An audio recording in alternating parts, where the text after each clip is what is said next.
Күндүн башкы окуяларын түз эфирде баяндап баштайбыз. Кызматта мен Кундуз Кенжебаева, Кутман кечиңиздер менен.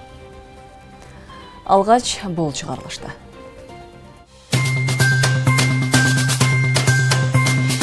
Кыргызстанда браконьерлик үчүн жоопкерчилик күчөтүлүп, айрым учурларда 7 жылга чейин эркинен ажыратуу каралган мыйзам күчүнө кирди. Кыргызстан Россиядан ай сайын 100 000 тонна күйүүчү майлоочу майларды жеткирүү боюнча сүйлөшүүлөрдү жүргүзүп жатат. Кыргызстан Өзбекстан бизнес форуму өттү. Анда 800 миллион долларлык келишимдер жана соода алаканы 2 миллиард долларга чейин жеткирүү максаты талкууланды. Учурда 17 000ден ашуун кыргызстандык гепатиттен акысыз дарыланууда. Бүгүн 28 июль бүткүл дүйнөлүк гепатитке каршы күрөшүү күнү.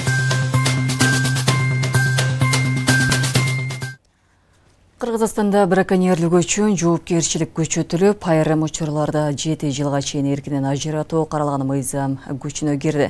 Тиешелүү мыйзамга президент Садыр Жапаров кол койду. Ага ылайык эгер мыйзамсыз аңчылык же балык уулоо олуттуу зыян келтирсе, браконьерге 50 000ден 100 000 сомго чейин айыппул салынат же 2 жылга чейин эркинен ажыратылат.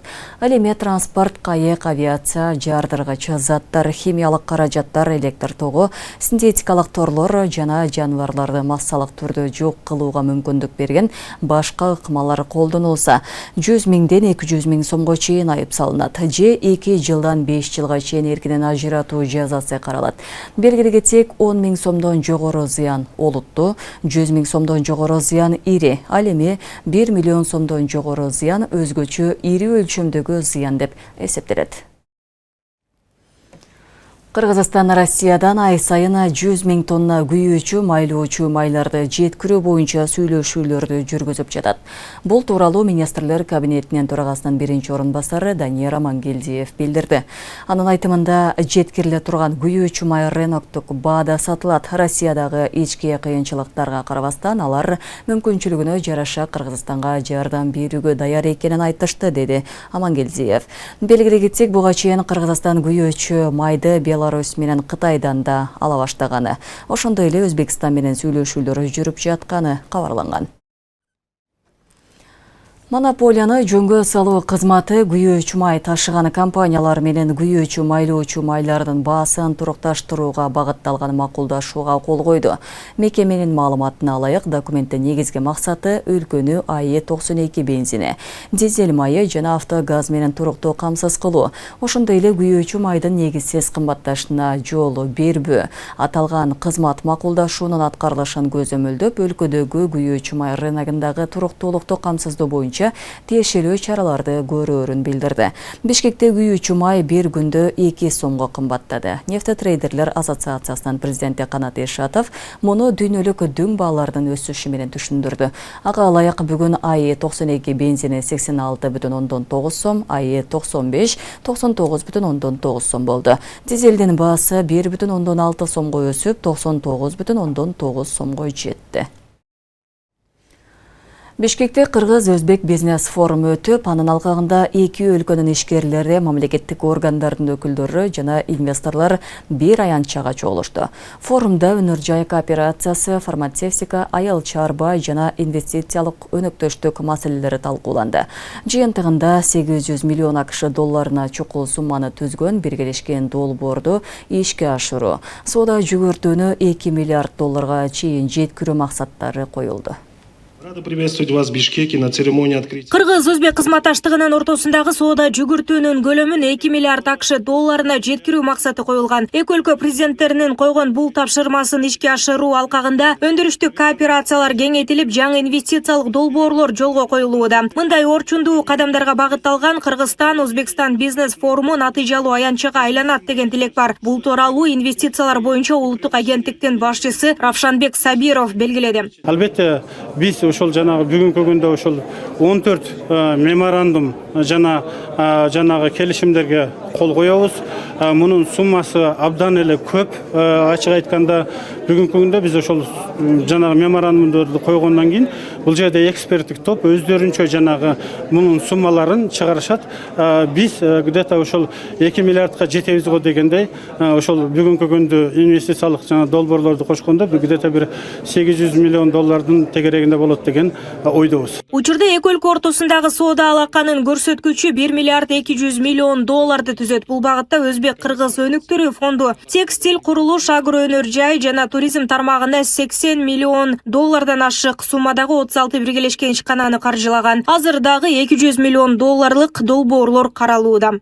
Сегодня кыргызско-узбекские отношения переживают Бүгүнкү күндө кыргыз-өзбек мамилелери өзгөчө мезгилди баштан кечирүүдө. Мамлекет башчыларыбыздын акылман жетекчилиги астында түптөлгөн жогорку деңгээлдеги саясий өнөктөштүк жана мамлекеттер аралык өз ара аракеттенүүнүн динамикалуу өсүшү экономикалык кызматташтыкты жаңы сапаттык деңгээлге көтөрүүгө бекем пайдубал түзүүдө. Дал ошондуктан бүгүнкү бизнес форум өзгөчө мааниге ээ. Мамлекеттер аралык макулдашуулар конкреттүү инвестициялык долбоорлор менен коштолгондо гана реалдуу күчкө ээ болот. Биздин алдыбызда жөнөкөй өз ара соодадан терең экономикалык кооперацияга, жөн гана товар жеткирүүдөн биргелешкен өндүрүшкө өтүү милдети турат. от взаимной торговли к более глубокой экономической кооперации. У нас Бүгүнкү күндө Өзбек-Кыргыз капиталынын катышуусу менен 450 биргелешкен ишкана активдүү иштеп жатат. Анын 362си Өзбекстанда болсо, 85и Кыргызстанда жайгашкан. Ошондуктан мен өзбекстандык ишкерлерди Кыргызстанда түзүлгөн мүмкүнчүлүктөрдү жигердүү пайдаланууга чакырам. Бул бизде өзбек компанияларынын динамикалуу өсүшүнө өбөлгө түзүшү керек. Ийгиликтүү мисалдар да жок эмес. Баарыбызга белгилүү болгондой, Чүй областында автоунаа өндүрүшү ишке киргизилди. Текстиль тармагында Чүй, Ош областтарында жана Кара-Балта шаарында биргелешкен долбоорлор ийгиликтүү ишке ашууда. Ошондой эле Өзбекстандын Андижан областында кыргыз инвестициясынын катышуусу менен текстиль тармагында 5-6 долбоор башталды. Бул башталышы гана. Бүгүнкү форумдун жыйынтыгы менен жаңы демилгелер жана ири долбоорлор уланат деп ишенем.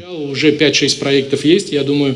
Ал эми бул жолку форумдун алкагында заводдорду куруу жана өндүрүштү локализациялоону кошкондо болжол менен 800 миллион долларлык келишимдерге кол коюлушу күтүлүүдө. Муну менен катар Кыргызстанды Борбор Азиядагы фармацевтикалык хабка айландыруу стратегиялык милдет катары белгиленди. В данный момент мы работаем с Узбекистаном. Азыркы тапта биз Өзбекстандан Кыргызстанга курулуш материалдарын экспорттойбуз. Ал эми Кыргызстандан Өзбекстанга бал алып кетебиз. Жакынкы күндөрү бал экспортун баштайбыз. Дээрлик бардык документтер даяр болуп, тиешелүү уруксаттар берилди. Ал эми Өзбекстандан Кыргызстанга гипс, курулуш аралашмалары, семен сыяктуу өндүрүмдөрдү жеткирип жатабыз. Цемент, вот такие вещи. Белгиле кетсек, аймактагы биргелешкен долбоорлорго эл аралык өнөктөштөрдө өзгөчө басым жасоодо. Алсак Түрк инвестициялык фонду жыл аягына чейин өлкөдөгү жеке секторду жашыл энергетиканы жана инфраструктураны колдоого 50 миллион АКШ долларын ажыратууну пландап жатат. Нурзада Сыдыкова, Кудайкал Сомралиев, регион, Бишкек.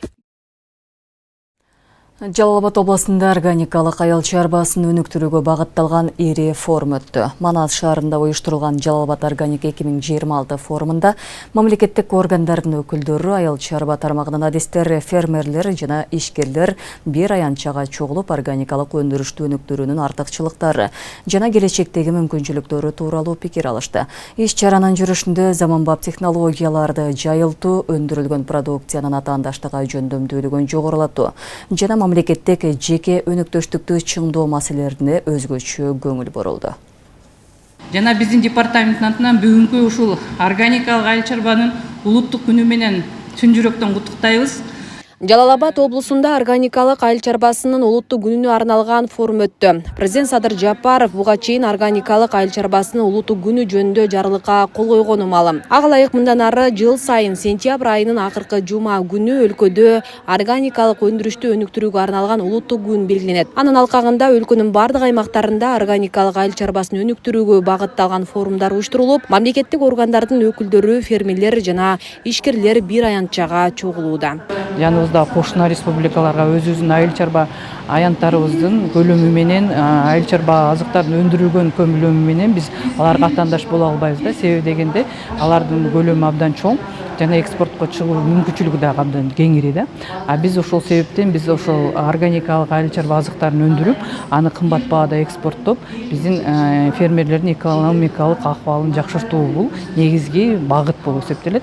Андан тышкары жылдан жылга бул химиялык каражаттарды ар кандай башаламан пайдалангандыктан, көлөмсүз пайдалангандыктан, өлчөмсүз пайдалангандыктан бул адамдарда ар түрдүү оорулар пайда болуп жатат да. Ошол себептен дагы ушу органикалык айыл чарба азыктарын өндүрүү бул абдан талапка маанийге ээ. Анан бул айлана чөйрөнүн бүтүндүгүн сактоодо жана адамзаттын саламаттыгын сактоодо дагы бул ролу чоң да. Анан ошо айтылып өткөндөй эле былтыркы жылы дагы органикалык айыл чарбаны өнүктүрүү боюнча мамлекеттик программа кабыл алынган. Мамлекеттик программанын алкагында биз республика боюнча 5 жылдын ичинде 200 000 гектардан ашуун жерди органикага өткөрүшүбүз керек да. Азыркы маалда бул 101 000 гектардан ашты. Бул ошол жерлерде органикалык азыктар өндүрүлүп жатат. Андан тышкары органикага өтүүчү фермерлердин дагы аянттары кошулган да. Ушул ягодныйларды отургузуш керек Кыргызстандын түндүгүнө. Анан азыр Кыргызстанда бренд болуп аткан ушул гиляска көбүрөөк басым жасаңыздар. Форумга мамлекеттик органдардын өкүлдөрү, жергиликтүү өз алдынча башкаруу органдарынын жетекчилери, айыл чарба тармагынын эксперттери, фермерлер, ишкерлер жана органикалык өндүрүш багытында иш алып барган компаниялар менен коомдук уюмдардын өкүлдөрү катышты. Иш-чарада органикалык айыл чарбасын өнүктүрүү, заманбап технологияларда жайылтуу, өндүрүлгөн продукциянын атаандаштыкта жөндөмдүүлүгүн жогорулатуу жана тармактагы кызматташтыкты кеңейтүү маселелери талкууланды. Бардыгын эле укмуштуудай жаратылышты Кудай бизге насип этип коюптур. Мына азыр биздин республиканын негизги өнүгө турган багыттарынын бири болуп ушул органикалык тамак аш. Органикалык тамак ашта өтө чоң пайда бар. Бул эң биринчи биз мына өндүрүп эле башка мамлекеттерге сатайлы деп жатабыз. Эң баягы мамлекеттин байлыгы болгон элди ошол органикалык тамак менен биринчи өзүбүз камсыздайлы, өзүбүз жейли, өзүбүз пайдасын көрөлү, анан кийин башка мамлекеттерге ушуну сатканы аракет кылайлы. Кошуналарыбыздын жанындагы алардын көлөмүнө караганда, алардын айдоо аянтына караганда бул биздин минусубуз болуп эсептелинет. Бирок биз муну кантип плюс кыла алабыз? Эгерде ошол элдин колунда кичинекей, чоң, ар түрдүү көлөмдөгү айдоо аяттары боло турган болсо, буларга чоң техниканы сала албай турган болсок, анда биз органикага өтүшүбүз керек.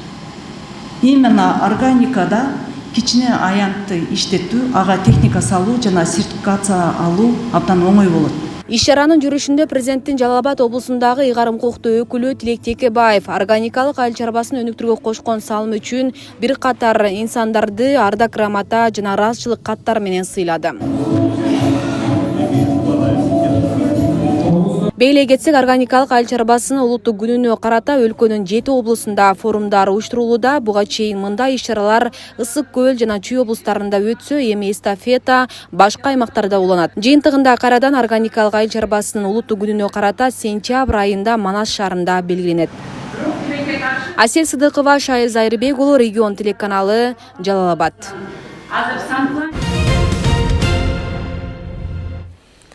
Мадина базарынын соодагерлери жаңы Ала Тоо базарына көчүүдөн баш тартууда. Ала Тоо базарынын өтмөгүндө өздөрүн Мадина базарынын соодагерлери экенин билдирген 200гө жакын адам чогулду. Аларды жергиликтүү бийлик өкүлдөрү жана Мадинаны көчүрүүнү көздөп жаткан жаңы базардын администрациясы жолугушууга чакырган. Чогулгандар имаратты курууда талаптар бузулуп, атап айтканда коопсуздук техникасы сакталбай салынган деп эсептешет. Ошондой эле алар жаңы базардын жетекчилиги келишимге келбей жатканын билдиришти. Учурда Ала Тоо жаңы базарында комиссия текшерүү иштерин жүргүзүп жатканын базардын өкүлү маалымдады. Буга карата Свердлов районунун акими Медербек Амангелдиев комиссиянын иши үчүн убакыт берүүнү суранды. Өз кезегинде жарандар Мадина базарынан кетпей турганын билдиришүүдө. Бишкек шаарында жөө өтмөктөн балдар арабасы менен өтүп бараткан аялды сүзүп кете жаздаган номер 36 каттамдын айдоочусу жумуштан бошотулду. Бул тууралуу Бишкек шаардык транспорт муниципалдык ишканасынын басма сөз кызматы кабарлады. Маалыматка ылайык топтолгон материалдар мыйзам чегинде чара көрүү үчүн ыйгарым укуктуу органдарга жөнөтүлүп, айдоочу каттамдан четтетилген. Тартип комиссиясы иште карап айдоочуну жумуштан бошотуу чечимин кабыл алган. Социалдык тармактарда аял киши баласын жөө өтмөктөн өтүп баратканда автобус токтобой аны аз жерден сүзүп кете жаздаганы тартылган видео тараган. Окуя 27 июлдун таңында Борбордогу көчөлөрдүн биринде болгону айтылууда. Белгисиз адамдар Бишкек балыкчы багытындагы жүргүнчү поездде таш параңга алышты. Бул тууралуу Кыргыз темир жолу ишканасы кабарлады. Маалымдалгандай, окуя кечи 27 июлда саат 22:54 чамасында Чүйдөн Новопокровка айланатушта болгон. Анда белгисиз адамдар жүрүп бараткан поездде эки тарабынан атайлап таш менен ургулашкан. Бул жорук жүргүнчүлөрдүн жана поезд бригадасынын кызматкерлеринин ден соолугуна коркунуч жараткан. Таштардан вагондон терезесинен айнегин сындырып, вагондун ичине кирген. Окуянын кесепетинен бир нече вагондон терезелери жабыркаган. Бул факт боюнча материалдар укук коргоо органдарына өткөрүлүп берилди. Суусамыр өрөөнүндөгү жол кырсыгынан улам жерге мазут төгүп алган жүк ташуучуна анын айдоочусуна дагы 10 000 сом айып салынды. Бул тууралуу экология министрлигинин басма сөз кызматы билдирди. Экологиялык жана техникалык көзөмөл кызматынын Чүй аймактык башкармалыгынын инспекторлору Бишкек-Ош унаа жолунун 205-чакырымында кошумча тактоо жана эсептөө иштерин жүргүзүштү. Топурак катмарына келтирилген зыян эсептелип, мурда коюлган талаптарга кошумча катары күнөөлүү жаранга 10 080 сом доо коюлду.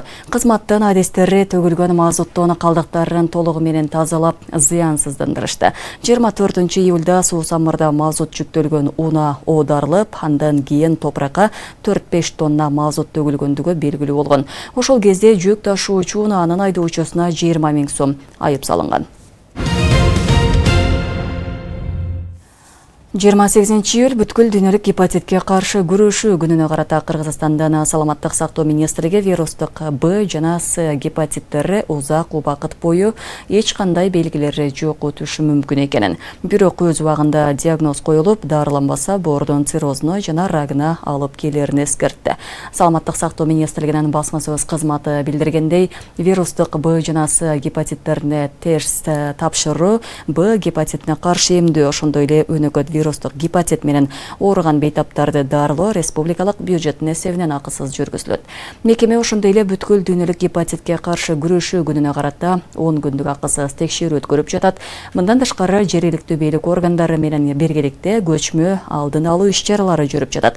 Тургундар вирустук Б жана С гепатиттерине экспресс тесттен акысыз өтө алышат. Ал эми жыйынтыгы терс чыгып, каршы көрсөтмөлөр жок болсо, дароо Б гепатитине каршы эмдөөдөн өтүүгө болот.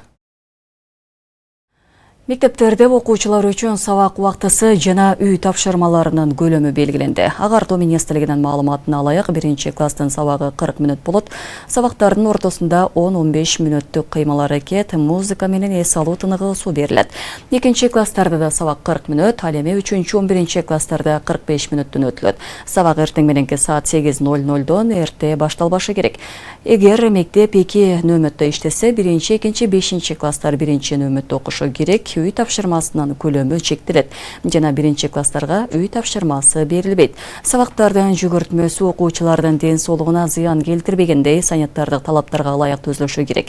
Окуу учурунда окуучуларды айыл чарба иштерине тартууга болбойт. Бүгүнкү күндө Ош шаарынын архитектуралык келбетин өзгөртүп, заманбап шаар куруу багытындагы ири долбоорлордун бири болгон Ош City IT шаарчасы этап менен курулуп жатат. Бул жөн гана турак жай комплекси эмес, жашоого, иштөөгө жана эс алууга ылайыкталган өзгөчө шаарча катары пландалган. Учурда долбоордун биринчи этабындагы батирлерди өз ээлерине тапшыруу үчүн курулуш иштери кызуу жүрүп, алгачкы 770 батирди сентябрь айынын соңунда пайдаланууга берүү мерчемделүүдө.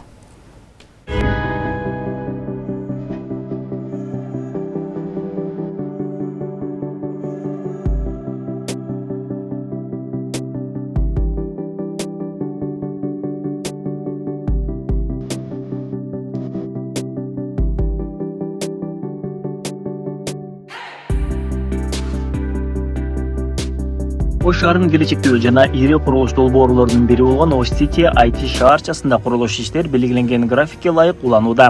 Долбоордун биринчи этабындагы батирлерди өз элдерине тапшыруу иштери ушул жылдын сентябрь айынын аягына пландалган. Учурда тапшырууга даярдалып жаткан 770 батирдин ички жана сырткы курулуш жумуштары кызуу жүрүп жатат. Айрыкча турак жайдын чатыр жабуу, сырткы фасад жасалгылоо иштери жогорку темп менен жүргүзүлүүдө. Азыр өзүңүз көрүп тургандай эле бул биринчи линиядагы 5 этаждуу үйлөрүбүз. Бул жерде 22 блок 770 квартираны сдачага даярдап атабыз. Өзүңүз көрүп тургандай эле бул жерде фасад иштери жана крышаны жабуу иштери прям активдүү жүрүп жатат да. Жетишесиздерби сентябрь айында? Аракет кылып атабыз, Кудай кааласа жетишебиз. Ош City IT шаарчасы заманбап талаптарга жооп берген ири турак жай комплекси катары 72 гектар аянтты ээлейт. Долбоордун алкагында 11 миңден ашуун батир курулуп, жашоочулар үчүн бардык шарттарды түзүүгө өзгөчө көңүл бурулган. Мында бизнес борборлор, социалдык объектилер, балдар ойноочу аянтчалар, эс алуу жайлары жана башка керектүү инфраструктуралар каралган. Шаарчанын башкы максаты жашоочулар үчүн коопсуз, ыңгайлуу жана заманбап жашоо чөйрөсүн түзөө. Курулуш иштери бир нече этапка бөлүнүп жүргүзүлүп, ар бир этап алдын ала бекитилген планга ылайык ишке ашырылууда. Ар бир курулуш объектисинде аткарылып жаткан иштер күн сайын көзөмөлдөнүп, сапат талаптарына ылайык текшерилип турат. Сол жагыбызда 18 лот, оң жагыбызда 19 лот экөөнүн арасында турабыз. Курулуш темпине бизде календарный график бар. Бүгүнкү күндө календарный график менен кеч калуу жок. Календарный график менен бирдей эле кетип атабыз. 18 лотто 2 этаж подземный паркинг бар, 494 машинага ылайыкташтырылган. 19 лотто 1 этаж эле болот.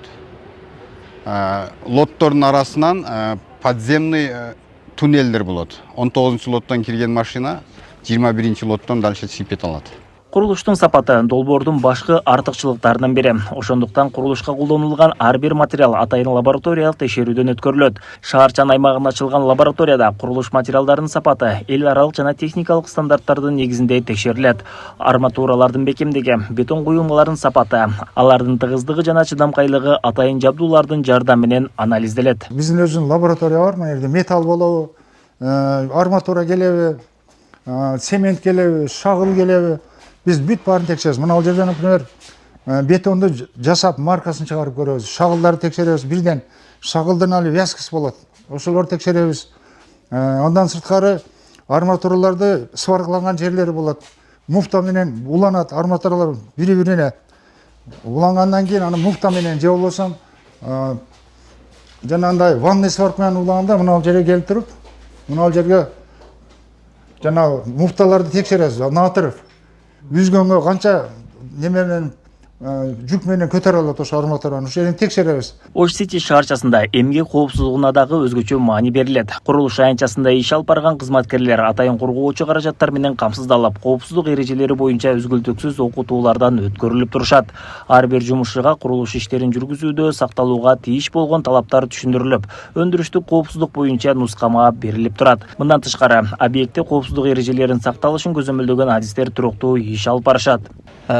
Курулуш объектисине түшүп атканда уже күнүмдүк журнал деген болот. Ал жерде түшүп атканда аларга ар бирине каска, сигнал берүүчү жилет, эгерде бийик этаждарга чыга турган болсо, ремень защитный пояс берилет. Андан кийин аларга дагы ошол жердеги объектти тааныштыруучу өзүнчө нускама болот. Аны өтүп, андан кийин ал жерге дагы кол коюп ишке түшүшөт. Биз үчүн ар бир жумушчунун өмүрү, ден соолугу өтө маанилүү. Себеп дегенде алар бул жерге иштеп келгенден кийин аларды биз өз үйлөрүнө аман эсен кайра кетиши да биз үчүн өтө маанилүү. Заманбап архитектуралык чечимдерди, сапаттуу курулуш материалдарын жана коопсуздук талаптарын айкалыштырган Ош City IT шаарчасы келечекте миңдеген үй бүлөлөр үчүн ыңгайлуу жашоо мейкиндигине айланмакчы. Долбоордун биринчи этабынын батирлерин тапшыруу иштери сентябрь айынын аягына белгиленип, курулуштун кийинки этаптары да графикке ылайык уланууда. Дастан Осмонов, Шайыр Зайырбек уулу, Регион. Регион телеканалынын күндеми маалыматтык программасын социалдык тармактардан күзөтүп барыңыздар. Сиздер күндүн маанилүү кабарлары менен тааныштыңыздар. Эфирде Кундуз Кенжебаева болдум. Кечиңиздер көңүлдүү улансын, аман туруңуздар.